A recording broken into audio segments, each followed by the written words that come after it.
మనిషికి నిద్ర ఎందుకు పట్టదండి? భయమైనా ఉండాలి, కోపమైనా ఉండాలి, కోరికలైనా ఉండాలి. ఏదో ఒకటి లేకపోతే మనిషికి నిద్ర రాకపోవడానికి ఉండదు. మనస్సులో ఏదో ఒక తపన ఉంది, మనస్సులో ఏదో ఒక ఆరాటం ఉంది. అది అవుతుందో అవ్వదో, ఇలా అవుతుందో, ఇలా అయిపోతుందో ఏమిటో, ఇది వచ్చి మీద పడిపోతుందో ఏమిటో, అప్పులాళ్ళు వచ్చి పట్టుకుంటాడో ఏమిటో, మరొకడు వచ్చి ఇంకోటి ఏదో చేస్తాడో ఏమిటో. దానివల్ల కదా మనిషికి నిద్ర పట్టకపోవడం అనేది. లేదు ఎక్కడి నుంచి ఏదో వచ్చి దాన్ని పట్టుకు పీడించేస్తుందో ఏమిటో.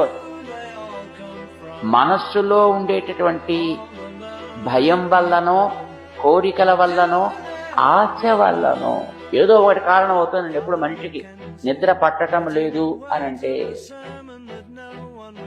అవి లేకుండా ఉందనుకోండి, మనసు ప్రశాంతంగా ఉందనుకోండి, హాయిగా గుండె మీద చేయి వేసుకొని వాడు చక్కగా నిద్రపోగలుగుతాడు.